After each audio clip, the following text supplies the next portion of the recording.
Baik, Bu. Terima kasih sudah bisa. Iya.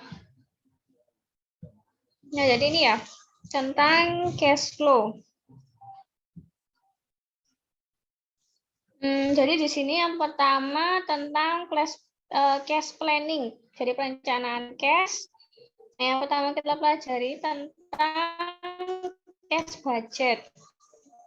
Nah, jadi cash budget ini ya, jadi cash budget itu definisinya ini pernyataan arus kas masuk dan keluar uang tunai yang direncanakan oleh perusahaan. Nah, jadi misalkan di sini dibuat arus kasnya itu surplus. Jadi kalau surplus itu perencanaannya berarti nanti lebih banyak arus kas masuk. Nah, tujuannya perlu dilakukan cash budget planning. Nah, jadi tujuannya itu untuk memperkirakan kebutuhan kas, terutama yang jangka pendek. Nah, jadi kalau yang kebutuhan arus kas itu kan juga nanti kaitannya dengan likuiditas dari suatu perusahaan. Itu kan termasuk, nah kalau likuiditas kan bisa diketahui dari arus kasnya. Terus misalkan dari current asetnya atau persediaan dari suatu perusahaan. Nah, lalu di sini perancangan anggaran kas itu bisa mencakup ini ya periode 1 tahun. Nah, jadi kalau misalkan di sini ada suatu perusahaan, nah dia itu misalkan pola arus kasnya stabil, nah itu dapat menggunakan ini ya waktunya triwulan atau tahunan. Nah, terus kalau misalkan perusahaan dengan pola arus kas musiman, nah di sini cukup disajikan setiap bulan. Nah, lalu variabel yang berikutnya ini ada ini ya, peramalan penjualan. Nah, jadi di sini dilakukan prediksi penjualan. Nah, biasanya di sini disiapkan oleh Departemen Pemasaran. Nah, jadi dengan melakukan prediksi penjualan, itu kan nanti akan diketahui ya tren penjualannya itu meningkat atau menurun. Kalau misalkan menurun, berarti kan perlu strategi pemasaran yang lebih baik lagi. Nah, jadi misalkan dengan memanfaatkan periklanan misalkan. Lalu juga ini, berdasarkan penjualan yang diproyeksikan, di sini juga manajer keuangan. Jadi manajer keuangan ini dia itu juga memperkirakan arus kas bulanan. Nah, itu juga dilakukan oleh manajer keuangan. Jadi kalau yang manajer keuangan ini dia itu tidak hanya memperkirakan arus kas bulanan, tapi juga ini ya dia melakukan di sini itu ingin mengetahui penjualan. Jadi peramalan ya, peramalan penjualan, pengeluarannya, terus tingkat aset tetap. Nah, jadi kalau manajer keuangan, misalkan dia melakukan peramalan penjualan, terus pengeluarannya. Jadi kalau penjualan kan nanti kalau misalkan diketahui, itu kan nanti masuk bagian dari pendapatan. Jadi pendapatan diproyeksikan, bebannya diproyeksikan. Nah, jadi nanti ingin tahu besaran pendapatan atau bebannya. Kalau misalkan cenderung diproyeksikan itu lebih besar beban, nah itu kan juga bisa dilakukan efisiensi. Itu bisa juga dilakukan oleh manajer keuangan. Lalu perkiraan penjualan ini bisa didasarkan misalkan dari data internal, berarti dari penjualan perusahaan itu ya dari tahun ke tahun. Nah, atau misalkan kalau ingin lebih banyak informasi yang didapatkan, itu bisa di-compare dengan data penjualan perusahaan pesaingnya.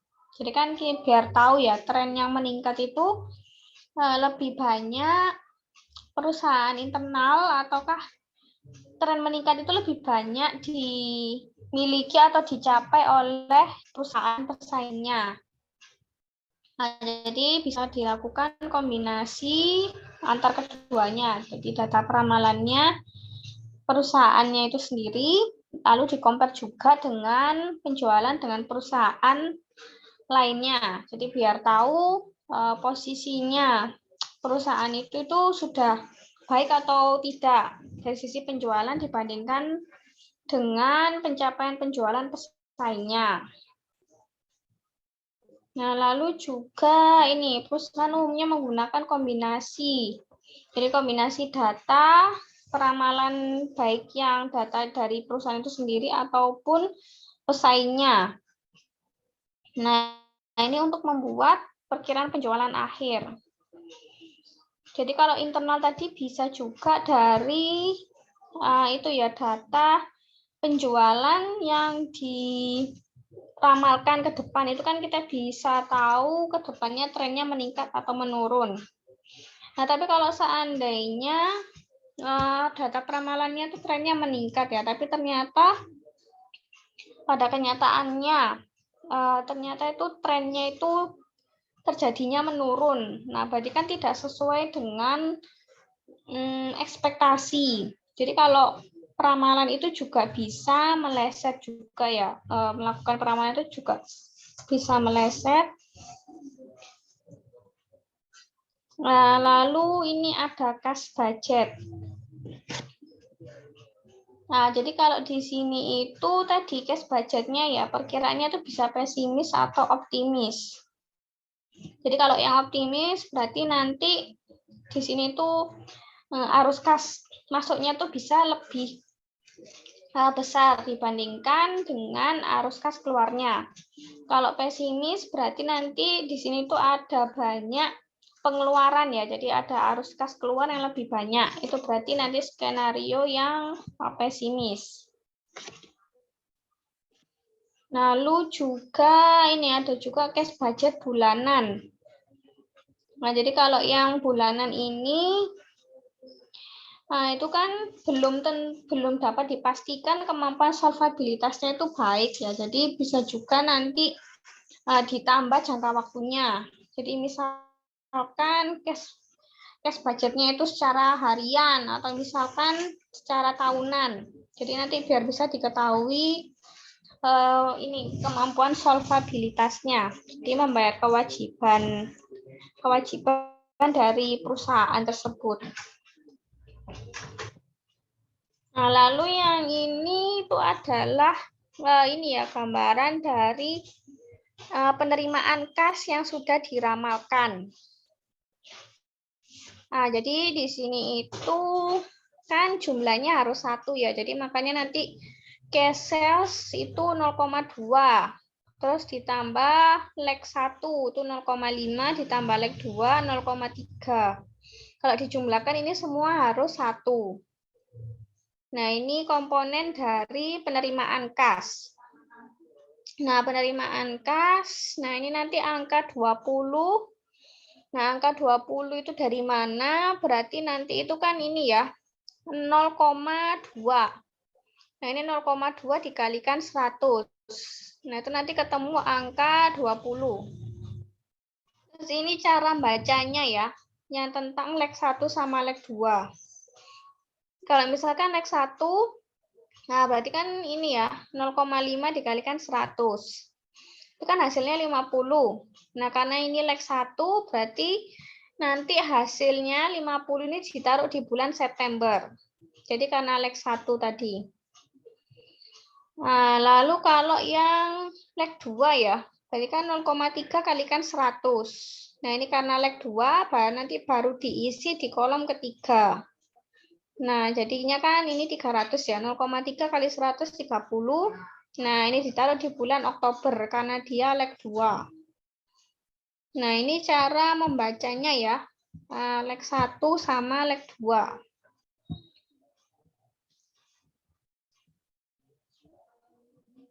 Nah, lalu di sini ini ya, jadi CC ini perlu saya tuliskan aja ya, biar nanti nggak lupa. Jadi nanti detail perhitungannya. Oh, ini detail perhitungannya di sini.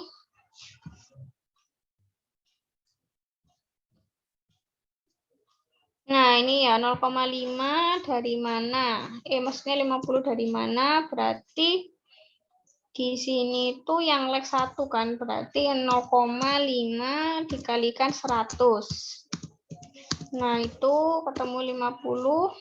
Terus kalau leg 2 ini nilainya dari mana? Berarti nanti 0,3 dikalikan 100.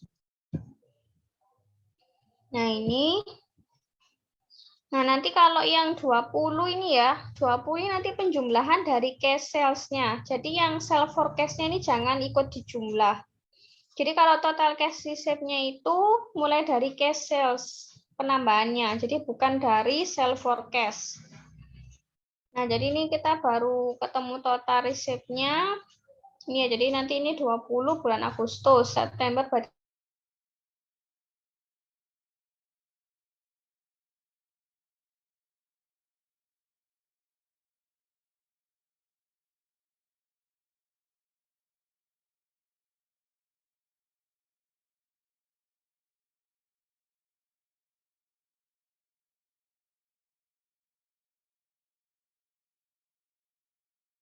harinya itu ini ya, cash sales-nya. Nah, ini ketemu 20, 40. Dan juga kalau misalkan leg 1. Nah, leg 1 0,5%.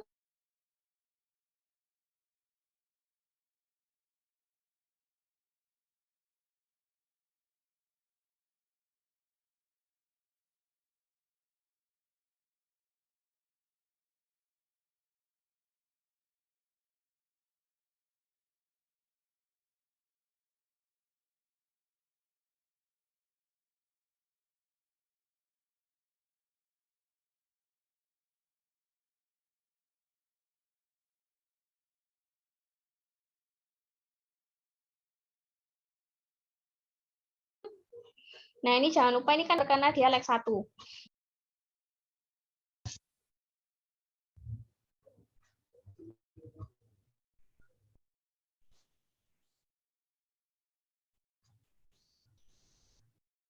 Ya, ini sudah perhitungannya sudah, cara bacanya sudah. Nah, selanjutnya ini menyiapkan cash budget. Nah, jadi ini udah ada definisinya ya. Jadi cash budget itu perlu tahap pertama itu perlu dibuat ini penerimaan kas. Jadi ini penerimaan kasnya ini formatnya kayak gini. Formatnya kayak gini. Terus nanti kan kita udah tahu ya total penerimaannya berapa. Ini dari bulan Agustus sampai Desember. Ini udah kita ketahui. Terus ini sudah ada cara membacanya ya. Membacanya juga sudah kita ketahui. Nah, jadi ini sederhana aja. Misalkan ini 200. Jadi di sini penjualan tunai. Penjualan tunai yang ditunjukkan bulan September ini mewakili 20%. Karena ini kan 0,2 ya. Jadi ini 20% dari total perkiraan penjualan. Nah, jadi 20% dari sell forecast-nya. Nah, ini langsung ditulis saja cash sales-nya. Ini yang ditunjukkan bulan September. Nah, ini ya mewakili 20% dari perkiraan penjualan. Nah, ini kan nilainya 40 ya. Jadi yang saya baca tuh yang bulan September. Nah, jadi kalau misalkan mau baca bulan Agustus, berarti kan nanti tinggal ini ya, cash sales bulan Agustus sebesar $20 ini. Nah, itu mewakili 20% dari total perkiraan penjualan.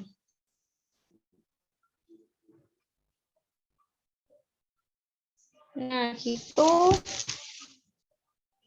Terus yang selanjutnya.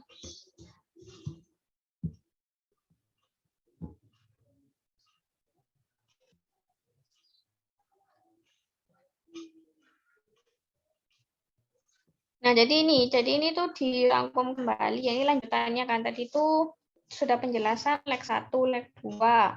Nah, sekarang penjelasan tentang kas lainnya. Jadi contoh kas lainnya tuh ini. Ada bunga yang diterima, dividen, Terus ini ya penjualan peralatan. Nah, ini sampai dengan ini tanda terima sewa itu masuk di kas lainnya. Jadi intinya kalau yang variabel penerimaan kas yang diproyeksikan ini, variabel intinya itu yang blok kuning ini ya. Jadi ada cash sales, terus ini ada collection AR. Jadi AR di sini kan berarti account receivable sama other cash receipt-nya. Nah, ini nanti proporsinya bisa saya ubah ya. Misalkan yang cash sales-nya ini 0,3. Ini leg satunya 0,4. Berarti 0,3 tambah 0,4 kan 0,7. Berarti sisanya itu leg 2-nya itu 0,3. Jadi proporsinya ini nanti bisa saya ubah.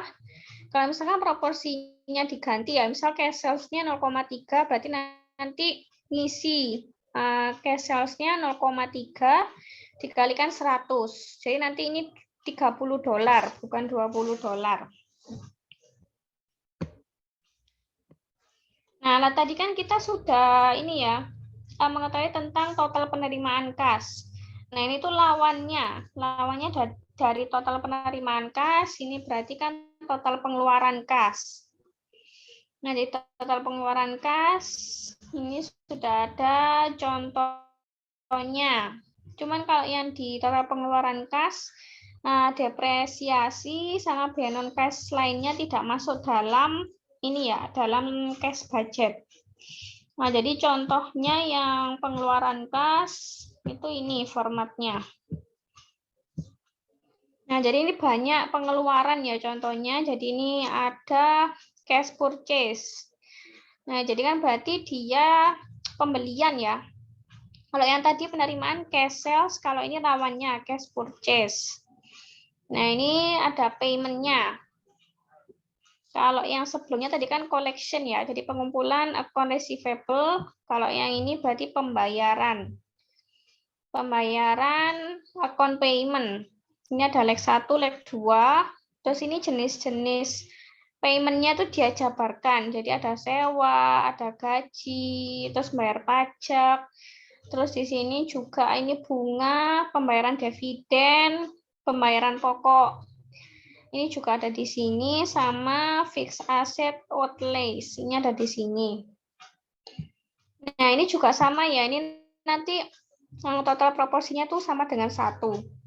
Jadi kan ini 0,1 ditambah 0,7 ditambah 0,2. Itu kan sama dengan 1.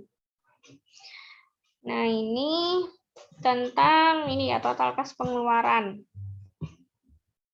Ini juga ada sama ya, ada leg 1 sama leg 2. Nah, ini cara baca leg 1-nya. Jadi ini cara baca account payment-nya dulu. Nah, ini account payment, tapi ini kan dipecah ya, ada leg 1 sama leg 2. Berarti kalau yang di sini cara baca leg 1. Nah, ini cara bacanya sudah ada di sini. Nah, terus ini ya, ini saya tulis lagi, ini yang terutama yang leg-nya. Nah, jadi yang angka 49 itu dari mana? Berarti kan ini ya, proporsinya leg 1 kan 0,7. Jadi 0,7 atau 70%. Itu berarti nanti dikalikan 70. Nah, ini ketemu 49. Nah, ini karena dia leg 1, berarti nanti kolom satunya dikosongi baru diisi bulan September. Kalau leg 2, leg 2 ini kan ini ya, proporsinya 0,2. Nah, ini 0,2, 0,2. Dikalikan dengan 70. Nah, ini ketemu 14. Nah, ini karena leg 2, berarti 2 kolom ini dikosongi baru diisi bulan Oktober. Nah, ini jadi angka 14-nya udah ketemu. Nah, kalau yang ini ya, yang cash purchase. Kalau cash purchase-nya berarti ini kan dia proporsinya 0,10 ya. Nah, atau 0,1 atau 10%. itu dikalikan dengan purchase-nya dia. Purchase-nya itu kan ini 70. Nah, ini berarti nanti ketemu angka 7. Nah, ini kan kalau cash purchase kan nggak ada lag ya. Jadi nanti yang bulan Agustus itu yang langsung diisi di kolom Agustus. Kalau ada lag itu berarti lag 1, berarti diisinya baru bulan September. Lag 2 berarti diisinya bulan Oktober. Nah, kalau misalkan yang total kas pengeluaran itu penjumlahnya juga dari cash purchase. Jadi yang purchase yang di atas itu jangan dijumlah ya. Jadi totalnya kan 7 ya, bukan 70. Bukan 77. Jadi totalnya ini 7 yang bulan Agustus, total pengeluarannya. Nah, itu sama juga ya. Nanti di soal bisa juga saya balik. Jadi yang diketahui misalkan cash purchase-nya. Tapi kita nyarinya yang purchase yang di atas. Nah, bisa juga gitu. Terus kalau yang leg 1 sama leg 2 ini nanti selalu saya tanyakan ya ini. Jadi leg 1-nya ini berapa?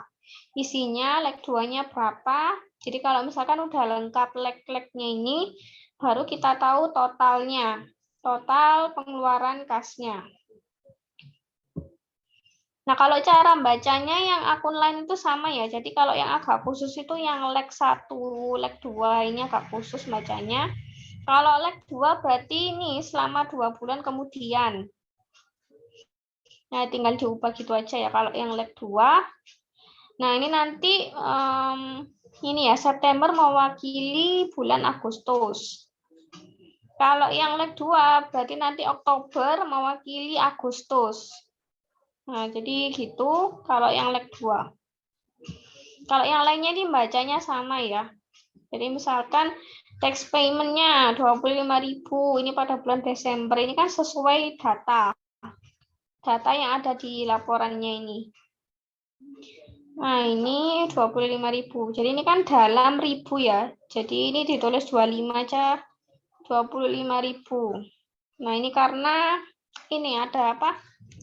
Ini dalam ribu soalnya. Nah, jadi ini kalau variabel inti total kas pengeluaran itu berarti ada cash purchase. Terus payment, ini ya account of payment. Leg 1, leg 2, terus baru other payment. Nah, other payment kan meliputi tadi ya. Jadi ada utang pokok, terus bunga, dividen, gaji, ini ya yang blok kuning ini.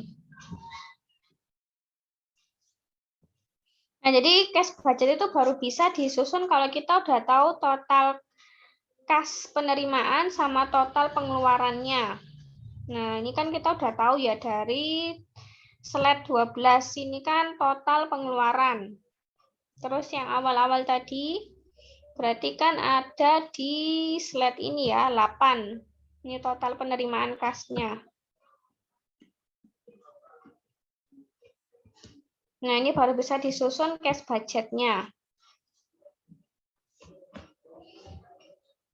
Nah, ini juga ada ketentuan ya. Di sini ada ketentuan. Ini, jadi kalau misalkan tadi skenario yang pesimis, berarti ketika ini cash ending-nya kurang dari minimum cash balance, berarti dia kekurangan cash. Nah, berarti solusinya kekurangan cash kan diperlukan pembiayaan. Nah, ini pembiayaannya bisa didapat ini ya melalui ini wesel bayar. Terus kalau kebalikannya itu berarti nanti skenario-nya dia itu adalah surplus. Jadi ending cash-nya itu lebih dari minimum cash balance. Jadi ada kelebihan cash. Nah, kalau misalkan sudah banyak cash yang diperoleh bahkan kelebihan, itu dia bisa melakukan investasi pada surat berharga. Nah, jadi di sini yang dianalisis ending cash-nya sama ini ya minimum cash balance. Nah, kalau yang bulan di sini ya bulan November.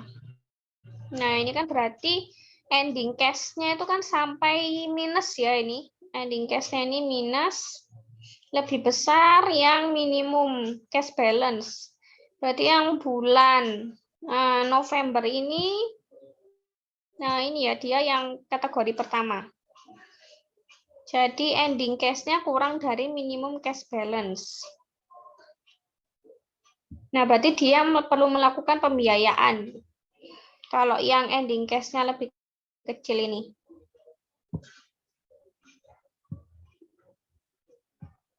Nah, jadi ini intinya cash budget itu ingin tahu perusahaannya itu mengalami surplus atau defisit dari cash-nya ya, jadi uang tunai.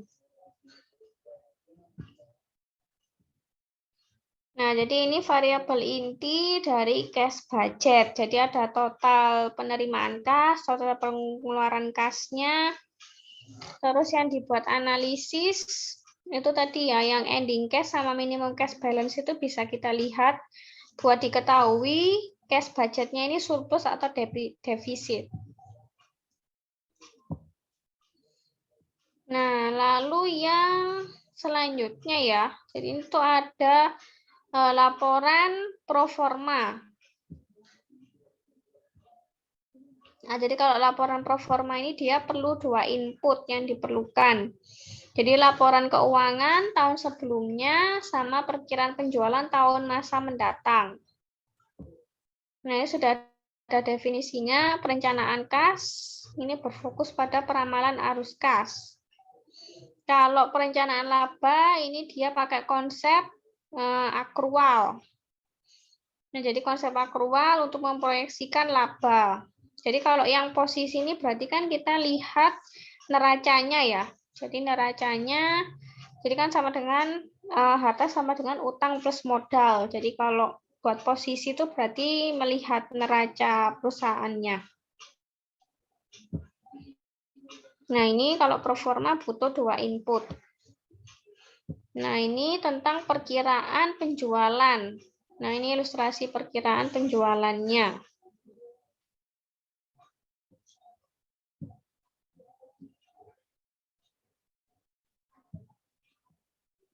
Nah, lalu yang selanjutnya ini, input selanjutnya itu adalah laporan laba rugi tahun sebelumnya.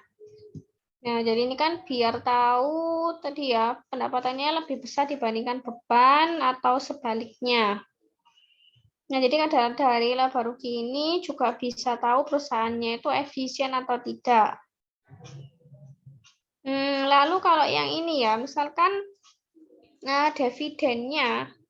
Dividennya itu kan yang dibagikan, jadi itu sebesar 4.000 ya. Jadi dividen bagi pemegang saham dari perusahaan itu sendiri, itu nanti akan nerima 4.000 ini. Total laba ditahannya sekian. Jadi kalau misalkan common stock dividennya itu lebih besar, nah itu nanti laba ditahannya akan semakin kecil. Nah, jadi nanti hubungan antara common stock dividen dengan laba ditahan itu berbanding terbalik. Jadi kalau semakin besar dividen yang dibagikan kepada common stock, itu nanti akan semakin kecil ya. Nah, di sini laba ditahannya. Nah, lalu juga ini ya, perlu pro forma ini tadi. Yang pertama ini laba rugi tahun sebelumnya. Terus perkiraan penjualan sama neraca sebelumnya. Nah, di sini supaya imbang ya. Nah, ini supaya imbang juga. Jadi kalau yang laba rugi di sini, laba rugi apa neraca, ini kan diharapkan nilainya imbang. Jadi nanti asetnya sama dengan utang plus modal. Nah, ini sudah imbang. Dia sebesar $90.000.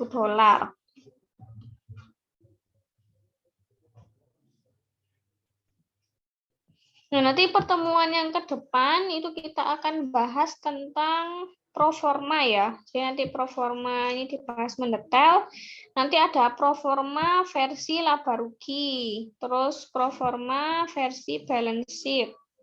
Karena kan ini sudah disinggung ya, pro forma ini kan butuh input laba rugi. Jadi nanti pertemuan ke depan itu akan dibahas pro forma, metodenya nanti metode persentase penjualan, itu nanti sumber perhitungannya dari laba ruginya, terus juga nanti ada pro forma balance sheet. Nah, jadi nanti yang dianalisis itu ada pembiayaan eksternalnya. Jadi nanti melalui performa di sini itu nanti akan diketahui itu akan lebih banyak arus kas masuk atau arus kas keluar. Nanti bacanya ada di external financing yang dianalisis nantinya. Ya, mungkin ada yang mau ditanyakan?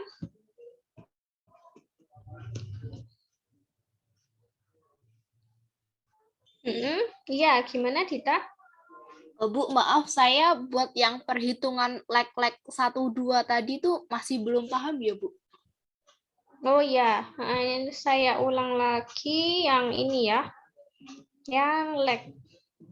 Nah, jadi nanti soalnya banyak yang tentang leg ini ya.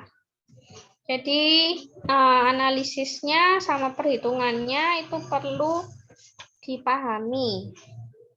Nah, kita langsung ke detail perhitungan aja.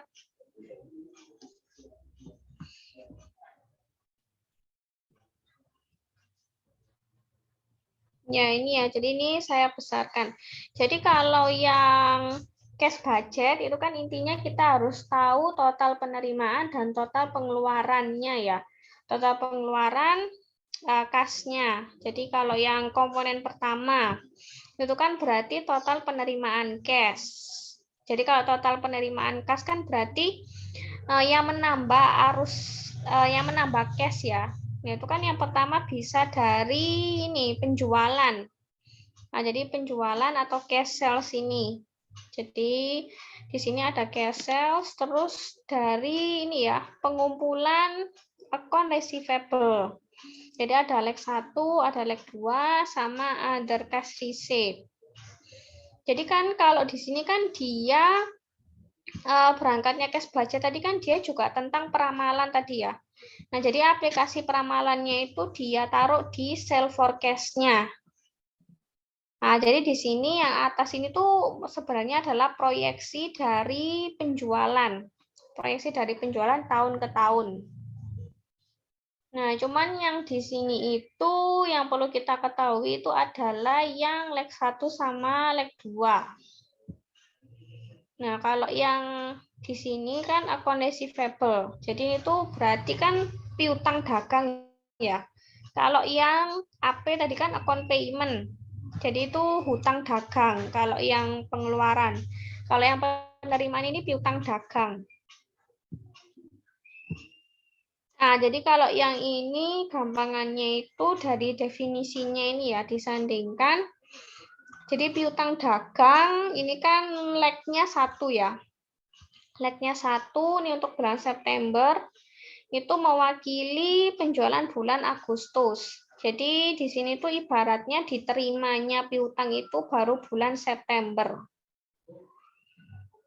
Nah, diterimanya baru bulan September. Jadi ini kan karena dia kan leg 1 ya. Nah, kalau leg 1 itu gampangannya peletakannya itu baru di bulan September.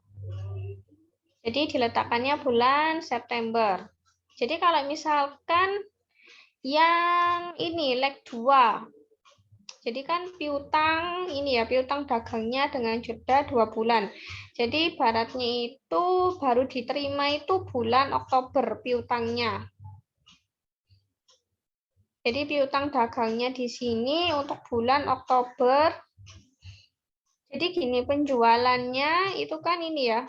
Penjualannya kenapa disebut penjualan? Tadi kan ini 0,3. 0,3 itu penjualan bulan Agustus. Tapi di sini piutang dagangnya itu baru diterima 2 bulan kemudian. Jadi kan di sini itu kan bulan Agustus, 2 bulan kemudian kan berarti Oktober ya. Nah, jadi piutang dagangnya dengan jeda 2 bulan. Berarti kan dia loncat 2 bulan. Dari Agustus itu kan loncat 2 bulan kan berarti Oktober dia baru terima piutang dagangnya. Nah, ini mewakili 30% dari penjualan bulan Agustus. Jadi itu melibatkan 3 komponen ya intinya. Nah, jadi kan dia penjualannya kan yang 100 ya. Perkiraan penjualannya kan 100 di bulan Agustus. Nah, tapi di sini piutang dagangnya itu baru diterima bulan Oktober. Kalau misalkan legnya 2. Jadi nanti ini misalkan baca yang leg 2 ya. Baca yang leg 2 misalkan. Jadi di sini piutang dagang bulan Oktober itu kan yang ini ya. Yang 30 ini. Nah, 30 itu rumusnya kayak gimana? Berarti kan tinggal nah ini 30% 30% dikalikan ini mewakili penjualannya. Penjualan bulan Agustus. Jadi maksudnya yang 100 ini.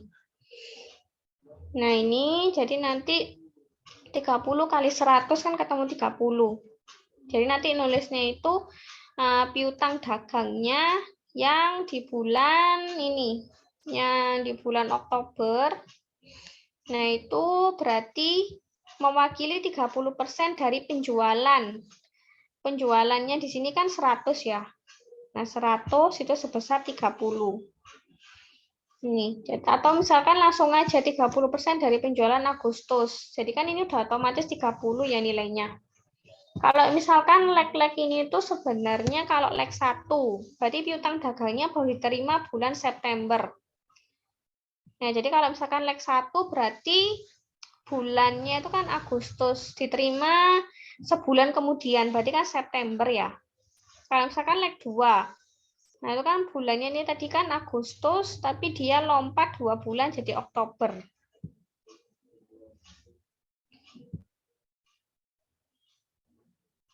Iya, jadi kayak gitu. Jadi intinya itu adalah ini, kalau leg 1 berarti pengumpulan piutang dagangnya baru diperoleh bulan September ini. Karena dia kan leg 1 ya, jadi lompat sebulan kemudian. Kalau leg 2 berarti yang itu diterima baru di bulan Oktober. Nah, karena kan 2 bulan kemudian ya. Nah, ini pengumpulan piutang dagang dengan jeda ini 2 bulan. Nah, jeda 2 bulan ini untuk bulan Oktober. Ini tadi ya, jadi karena 30% dari penjualan piutang, 30% dari penjualan dikumpulkan 2 bulan kemudian. Jadi nanti analisisnya langsung yang blok merah ini. Karena ini tadi kan dia bicara ini ya, apa namanya, leg 1 bulan punyanya account receivable. Nah, yang masuk account receivable itu adalah piutang dagang. Kalau yang account payment itu nanti diganti hutang. Jadi kalau misalkan yang account payment itu nanti kan dia pembayaran utang dagang. Dengan jeda misalkan di sini 2 bulan, berarti kan Oktober. Nah, itu mewakili berapa persentasenya di sini. Kalau leg 2 bulan ini kan 30%. Nah, ini kan dari sini ya, jadi persentasenya 0,3 ini dibuat persenan.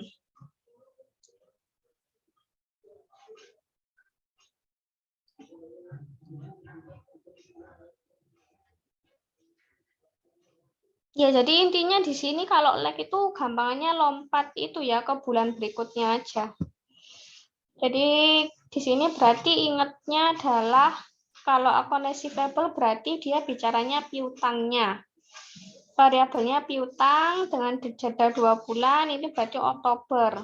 Nah, itu mewakili 30% dari penjualan bulan Agustus. Nah, di sini kan berarti 30% dikalikan ini sell forecast-nya maksudnya 30 kali 100 itu. Ya, jadi nanti yang dianalisis langsung yang blok merah ini aja, yang blok merah ini sama nanti asal mula perhitungannya yang ini. Jadi persentase dikalikan dengan share forecast-nya ini ya. Kalau misalkan ini coba yang 60.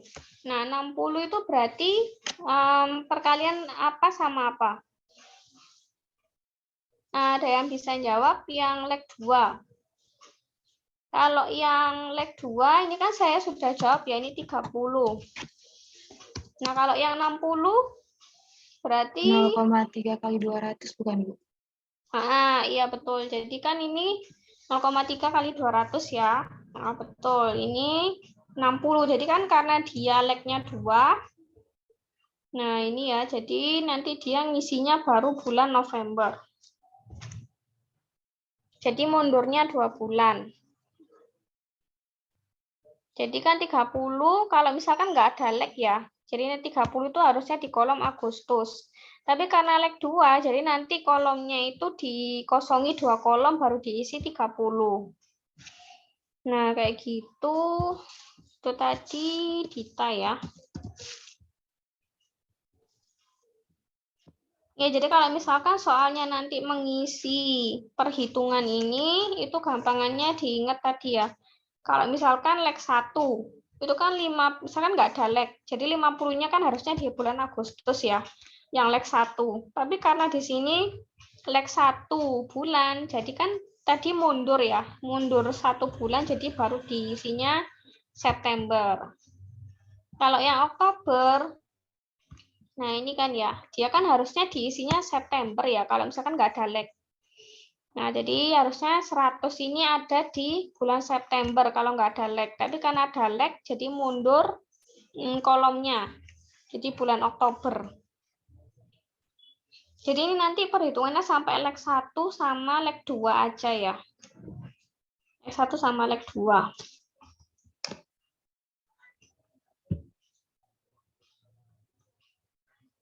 Mungkin ada yang mau ditanyakan? Bu, maaf tadi yang jawab itu bukan saya, Bu. Saya tadi cuma nanya aja. Oh iya, tadi itu yang jawab Rani ya? Oh, Rani itu yang nanya, Dita yang jawab gitu ya?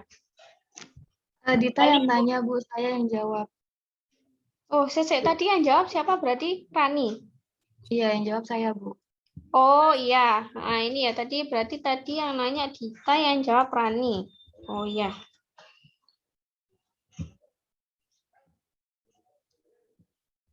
Ibu, saya mau nanya, Bu. Yang bagian cash budget itu yang buat nentuin dia kelebihan atau kekurangan kas itu tadi maksudnya gimana ya, Bu? Oh iya, jadi kan itu di akun yang ini ya cash budget. Nah iya, jadi yang tadi kan kalau misalkan dia kekurangan atau kelebihan cash. Nah jadi itu kita lihat nilai ini. Ini kan tadi kan dari awal aja ya. Jadi kan di sini total cash itu yang total cash receipt, berarti total penerimaan kas dikurang total pengeluaran. Nah, itu kan nanti hasilnya ini ya, cash flow. Net cash flow. Terus ini nanti ditambah ditambah beginning cash. Nanti kan akhirnya ini ya diketahui endingnya. Ending, terus ini nanti ada rumus lagi dikurang minimum cash balance. Nah, jadi kalau ngamatin dia kelebihan cash atau kekurangan cash itu berarti diamatinya yang ini, yang ending cash. Jadi misalkan bulan Oktober ini ya. Nah, ini kan dia ending cash-nya 47. Nah, 47 ini lebih besar kan dibandingkan dengan minimum cash balance. Nah, jadi ini kan 22. Nah, berarti 22 ini dia kelebihan kas-nya. Nah, jadi contoh yang kelebihan tadi ini ya ending cash itu untuk bulan Oktober ini berarti. Nah, bulan Oktober itu kan kita lihat ya ending cash-nya kan 47. Dia lebih besar dibandingkan 25. Jadi rumusnya ini nanti ini ya ditambah beginning cash ketemu ending cash dikurang minimum cash balance. Jadi masih ada 2 variabel lagi. Jadi kan kas masuk tadi ya, total kas masuk dikurang pengeluaran, ini ketemu net cash flow. Terus ditambah beginning cash ketemu ending, terus dikurang minimum cash balance. Nah, ini kalau contoh yang kelebihan cash, itu saya contohin di sini bulan Oktober. Jadi kan kita lihat ya ending cash-nya 47. Lebih besar dibanding 25. Nah, kalau dikurang kan tetap positif ya jumlahnya, positif 22. Nah, makanya dia disebut kelebihan cash. Ini soalnya masih nunjukin angka 22, positif 22. Nah, kalau yang ending cash itu dia berarti bulan ini ya, bulan November,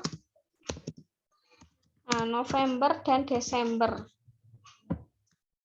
Nah, jadi di sini kan ending cash-nya ini sudah minus dia ya, minus 51.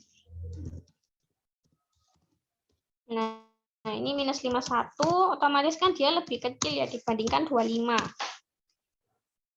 Nah, ini lebih kecil dari 25. Ini minus 51 lebih kecil dari 25. Terus yang bulan Desember itu ternyata juga minus ya. Ini minus 16. Ini kan jadi kurang dari ini kan 25. Nah, jadi bulan November, Desember dia itu kekurangan cash. Soalnya di sini kan endingnya ya minus. Itu dapatnya minus itu dari mana ya, Bu? Oh, ini. Jadi kalau dapatnya minus ini dia ini kan ya. Dia karena berawal dari awalnya ini sih. Jadi kalau bulan November kan kita amati ya. Nah, ini ternyata dia itu lebih besar ini pengeluaran kasnya. Jadi bulan November kan kita bisa amati juga ya. Ternyata dia total pengeluaran kasnya 418. Ini kan lebih besar ya dibandingkan masuknya dia 320. Jadi kan akhirnya net cash flow-nya minus. Jadi walaupun ini beginning cash-nya positif, tapi ini tetap nggak tertolong soalnya ini yang fatal itu pengeluaran total cash disbursement-nya ini loh.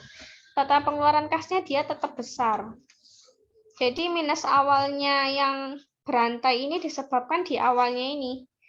Jadi total pengeluarannya dia emang dari awal lebih besar. Yang bulan November ya. Bulan November itu karena dia di sini total pengeluarannya sudah lebih besar 418. Akhirnya berakibat di ending cash-nya dia minus. Kalau yang di bulan Desember ini masih besar ya, yang arus kas masuknya kan total cash reserve-nya itu kan dia 340. Dikurang arus kas keluarnya 305, ini masih positif. Tapi di sini ternyata ini awal cash-nya yang minus. Jadi penyebabnya ini kekurangan cash itu bisa jadi karena penyebab yang pertama ini. Jadi penyebab yang pertama itu total kas pengeluarannya lebih besar dibandingkan total kas masuk. Itu penyebab pertama. Terus kalau yang bulan Desember ini penyebabnya itu adalah beginning cash ya. Jadi beginning cash-nya dia itu ternyata minus. Nah, jadi ini dua penyebab yang menyebabkan akhirnya kekurangan cash. Ya, jadi ini ya tadi Rani penyebabnya kalau dia kekurangan cash. Jadi bulan Novembernya ini karena ini total pengeluaran kasnya lebih besar dibandingkan masuknya. Terus kalau bulan Desember ini dia tetap minus, ending cash-nya ini penyebabnya karena ini beginning cash-nya itu dia minus ya, minus 51. Jadi minusnya lebih besar ini dibandingkan net cash flow. Jadi ini rumusnya berantai ya yang ini. Jadi nanti kan total kas masuk dikurang total kas keluar. Ketemu net cash flow, ketemu NC-nya. Nah, NC ditambah beginning cash, terus ini kan nanti ketemu ending cash. Terus dikurang minimum cash balance.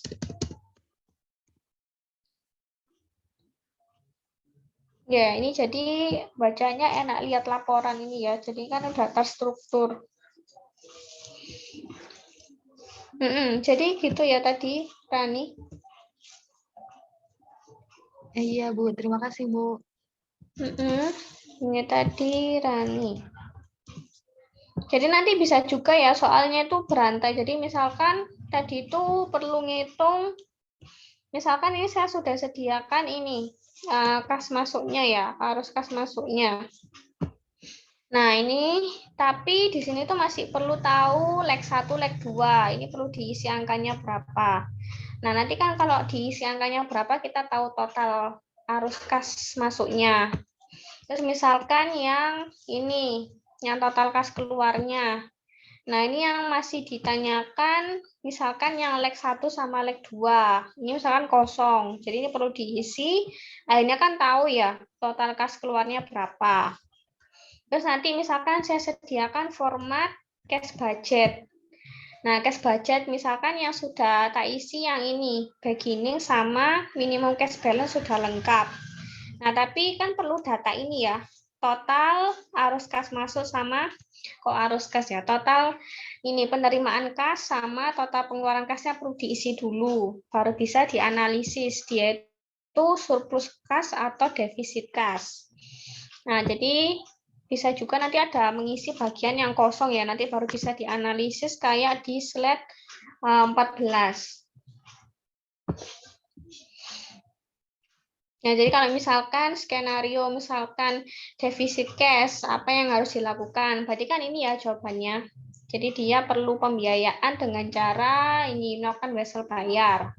Kalau kelebihan cash, berarti kan dia bisa investasi surat berharga. Mungkin ada yang mau ditanyakan?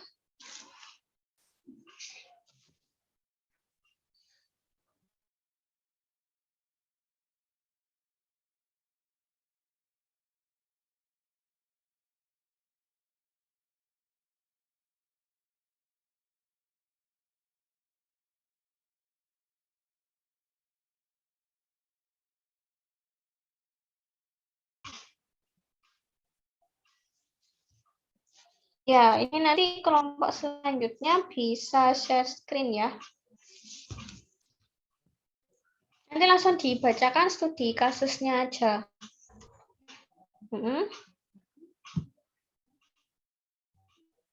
Iya, kelompok selanjutnya siapa? Oh, Nevalika ya?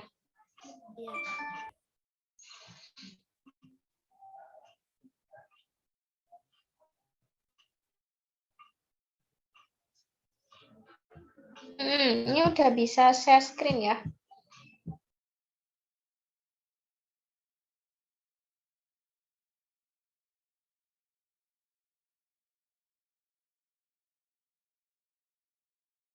Baik, Bu, sebentar.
Baik, kami dari kelompok 5. Assalamualaikum warahmatullahi wabarakatuh.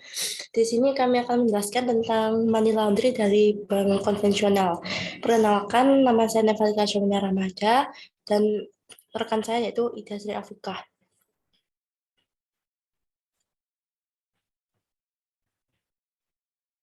Untuk bank konvensional sendiri, yaitu bank yang melaksanakan kegiatan.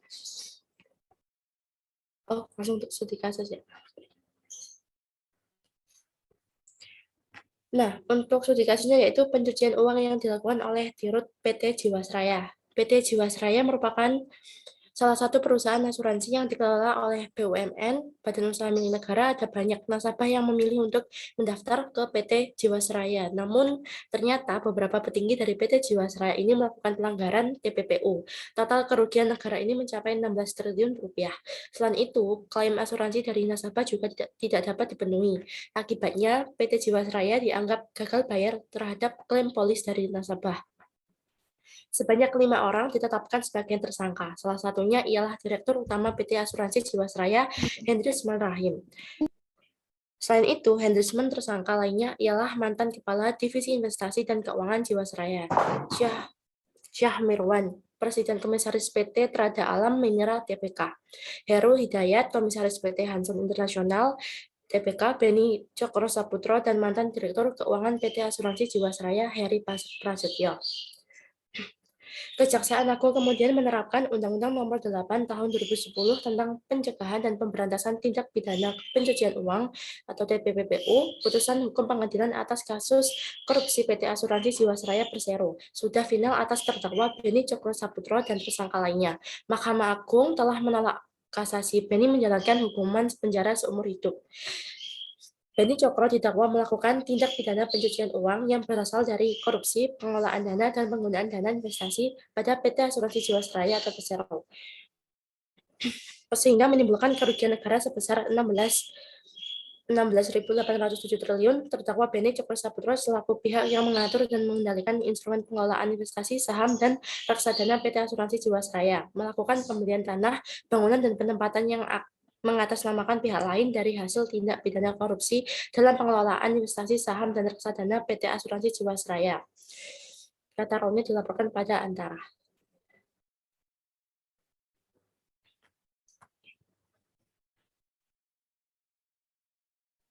Nah, itulah studi kasus dari kelompok Ani. Mungkin ada tanggapan dari Ibu atau teman-teman.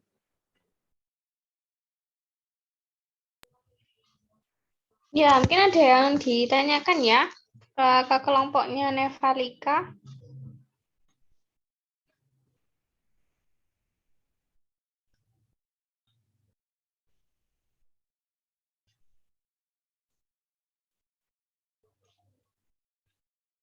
Oh, ini ada Yurista, Karnelita, sama Putih Nurmala ya. Ya, 3 penanya dulu aja ya. Nah,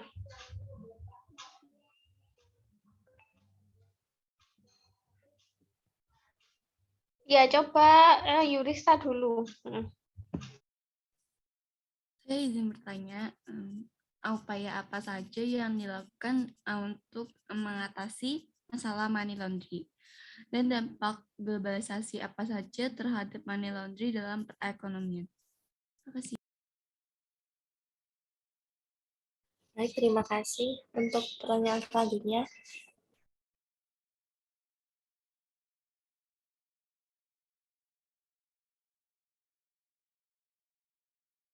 Oh, ini Karnelita di chat Zoom ya.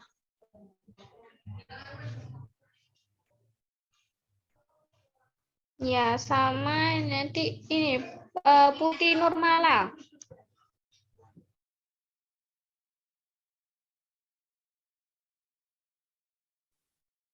Iya, sebelumnya terima kasih atas kesempatannya. Saya izin bertanya, money laundry ini kan dampaknya dapat merugikan perekonomian negara ya.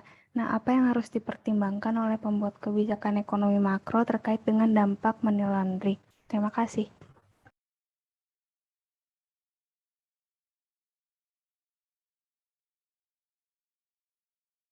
Ya, nanti Nevalika ditulis ya yang bertanya tadi di slide terakhirnya ditulis. Nanti baru di-upload di GC ya. baik Bu.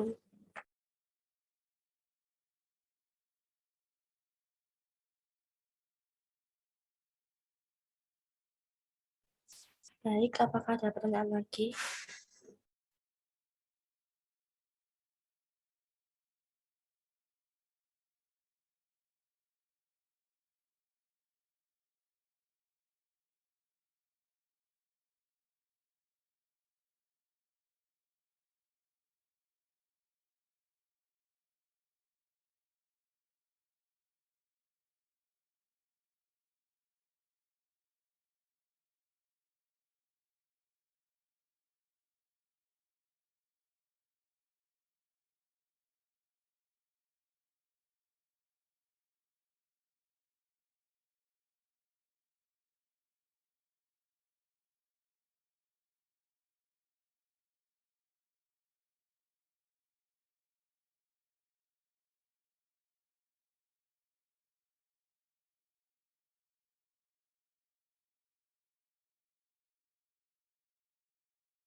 Ya, nanti kelompoknya Nevalika ini bisa diskusi ya buat menjawab pertanyaan-pertanyaannya.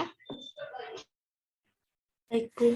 Mungkin pertanyaannya akan 4 saja akan kami diskusikan. Terima kasih.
Baik, saya akan menjawab pertanyaan dari Yurista, yaitu upaya apa saja yang dilakukan dalam mengatasi masalah money laundry dan dampak globalisasi apa saja terhadap money laundry dalam perekonomian.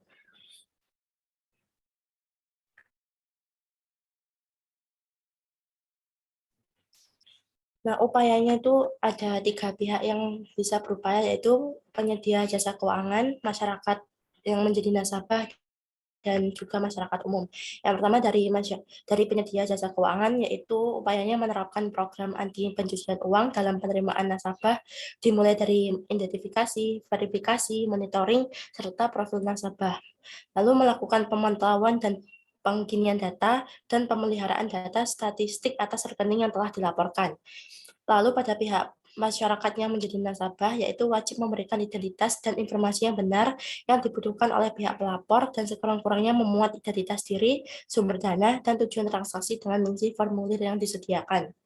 Transaksi pengiriman uang melakukan sistem transfer wajib memberikan identitas dan informasi yang benar mengenai pengirim asal, alamat pengiriman asal, penerima kiriman, jumlah uang, jenis mata uang, tanggal pengiriman uang, sumber dana, dan informasi lain secara jelas.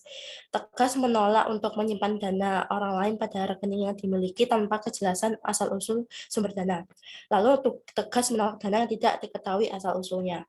Lalu peran masyarakat umum yaitu tidak membeli harta yang tidak jelas status kepemilikannya dan tegas menolak pemberian sumbangan dana tanpa kejelasan peruntukannya. Lalu untuk dampak globalisasi yaitu misalnya dengan perkembangannya teknologi itu semakin cepat, yaitu teknologi, jadi orang yang melakukan money laundry itu semakin bisa memperlancar kegiatan tidak baiknya itu. Jadi semakin adanya teknologi, kegiatan ilegal mereka itu semakin lancar gitu. Jadi dampaknya seperti itu. Lalu untuk itu dengan beberapa pasal pada UU nomor 8 di tahun 2010, para tersangka money laundry bisa menerima hukuman penjara hingga 20 tahun serta denda sebanyak 10 miliar rupiah. Begitu. Apakah dari Yurista ada sanggahan atau pertanyaan kembali? Tidak ada, sudah cukup. Terima kasih. Oke, makasih untuk pertanyaannya. Terus selanjutnya saya akan menjawab dari pertanyaannya Karnelita, yaitu siapa saja pihak-pihak yang dapat melakukan money laundry. Untuk pihak-pihak siapa saja melakukan money laundry itu tentunya pihak yang memiliki modus. Nah, nanti akan dijelaskan oleh Ida untuk modusnya apa aja. Ini pihak-pihak yang memiliki modus seperti mencakup loan back, kegiatan jual beli di perdagangan internasional, CCAS, akuisisi, perdagangan saham, investasi pada instrumen tertentu, identitas palsu, serta deposit taking.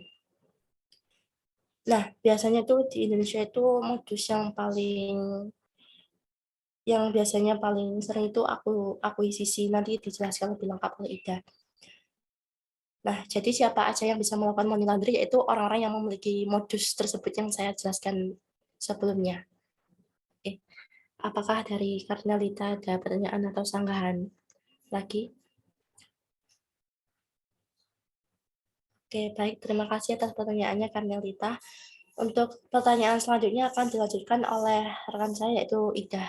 Dipersilakan. Saya izin menjawab pertanyaan dari Mala. Apa yang harus dipertimbangkan oleh pembuat kebijakan ekonomi makro terkait dengan dampak money laundry? Pengaruh terhadap perekonomian tentang pencucian uang ini menimbulkan dampak atau pengaruh yang negatif terhadap bidang perekonomian dan bisnis, yaitu merongrong sektor bisnis swasta yang sah, merongrong integritas pasar, dan yang harus dipertimbangkan oleh pembuat kebijakan ekonomi makro, yaitu terkait investasi asing. Semakin banyak kegiatan pencucian uang, maka sentimen negatif terhadap bisnis semakin besar. Kemudian, jika investasi asing menurun, bisnis swasta atau yang termasuk sektor mikro ikut juga menurun, disertai dengan pendapatan nasional agregatnya. Dampaknya nampak seperti efek domino yang pada akhirnya membuat perekonomian negara memburuk. Apakah dari Mala ada sanggahan? Sudah cukup, terima kasih. Kemudian saya akan menjawab pertanyaan dari Mira. Modus yang paling sering dalam pencucian uang. Modus yang paling sering itu berawal dari tindak pidana korupsi. Dengan pemecahan harta hasil tindak pidana. Dengan cara memecah nominal uang tersebut ke dalam beberapa rekening atas nama banyak orang, atau juga penempatan dana dalam bentuk valuta asing. Selain itu, mekanisme pencucian uang juga dilakukan melalui kasino sendiri. Dilakukan dengan membeli chip, menggunakan uang hasil tindak pidana, lalu mempertaruhkan chip seperlunya di meja judi. Chip-chip itu kemudian ditukarkan dengan cek dari kasino yang menjadi bentuk pendapatan yang sah, karena merupakan hasil berjudi di negara yang melegalkan perbuatan judi itu. Bagaimana, Mira? Apakah ada sanggahan?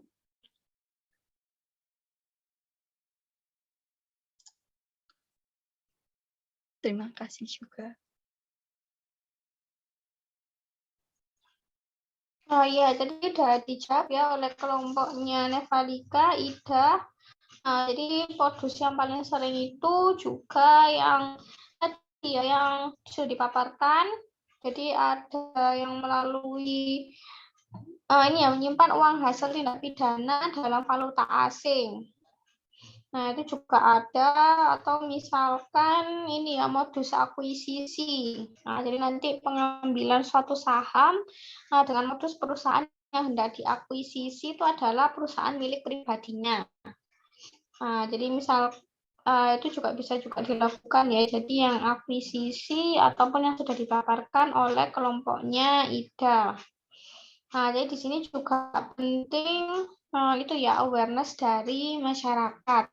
Nah, jadi kan PPATK itu kan juga sudah membuat aplikasi ya, anti money laundry. Jadi aplikasinya itu nanti juga bisa diakses. Jadi kalau misalkan kita mengetahui ada transaksi keuangan yang dirasa janggal, itu bisa melaporkan di aplikasi tadi ya, anti money laundry. Nah, itu juga bisa dilakukan. Oh ya, nanti itu jangan lupa di list ya, tadi yang bertanya. Tadi kan ada 4 temennya tadi ya yang bertanya. Nah, lalu juga, ini ya, jadi kalau batas nominal dalam transaksi tunai, Nah, itu biasanya itu paling sedikit 500 juta rupiah. Nah, jadi nanti di sini tuh nominal transaksi tunai yang harus dilaporkan. Nah, sebagai laporan transaksi keuangan tunai itu ada batasannya, jadi 500 juta rupiah. Nah, jadi itu juga untuk mencegah adanya money laundry.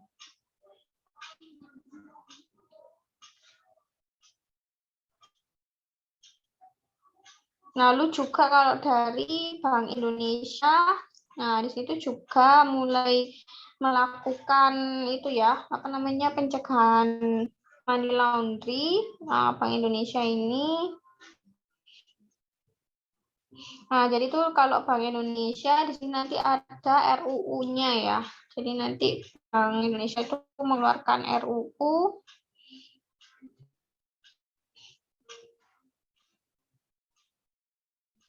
Jadi kalau yang RUU itu kan ada 12 dalam RUU pembatasan ini. Jadi melakukan pembatasan transaksi uang kartal. Nah, jadi itu upaya Bank Indonesia untuk mencegah adanya money laundry. Ya, jadi tadi kita difokuskan ke 4 pertanyaan ini ya tadi. Kalau dari kita sudah di screenshot yang hadir hari ini.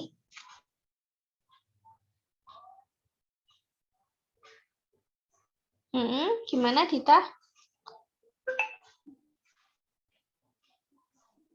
Maaf Bu, yang di SS sudah.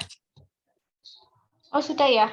Ya, jadi nanti minta tolong tulis ya yang nggak masuk itu siapa. Ya, nanti PPT-nya punya saya share di Google Classroom ya. Google Classroom sama nanti PPT-nya kelompoknya Nevalika. Nanti bisa di-share juga. Oh iya, jadi kalau yang ini ya, saya ulang tadi, jadi kalau yang supaya lebih mudah bacanya, bisa juga nanti kalau yang koneksi fiber kan berarti piutang dagang ya. Misalkan piutang dagang bulan September, nah ini ya bulan September ini sebesar 50. Nah ini, di sini, nah, kalau misalkan yang ini deh, piutang dagang bulan Oktober ya sebesar 30. Nah, 30 ini kan nanti asal muasalnya dari mana? Berarti kan 30% dari penjualan. Penjualan sell forecast-nya sebesar 100. Nah, jadi nanti gitu aja. Jadi nanti kalau yang account receivable berarti nanti tinggal nulis saja penerimaannya ya. Nah, kalau yang account payment coba. Payment berarti kan yang pengeluaran ini. Jadi ini singkatnya hutang dagang. Misalkan langsung bulan September. Hutang dagang bulan September yang leg 1 ini ya, itu kan sebesar 49. 49 itu dari mana? Berarti kan ini ya. Ini. Jadi rumusnya ini yang mulai dari mewakili ini. Jadi 70% dari atasnya ini purchase. Nah, ini sebenarnya kalau dari sini ke sini tuh ngomongin rumusnya sih, kalau yang dari sini. Jadi gampangannya nanti hutang dagang. Misalkan bulan September sebesar 49 itu asalnya dari mana? Nah, ini bahasanya dia tulisnya ini. Ini 70% dari purchase-nya yang atas. Nah, begitupun juga yang tadi ya, total cash tadi yang leg 1. Nah, jadi kalau yang mewakili itu asal muasal rumusnya. Jadi biar lebih mudah bacanya. Ya, jadi bisa kita akhiri ya pertemuan hari ini. Terima kasih. Wassalamualaikum warahmatullahi wabarakatuh. Waalaikumsalam warahmatullahi wabarakatuh. Warahmatullahi wabarakatuh. Terima kasih Bu. Ya, terima kasih.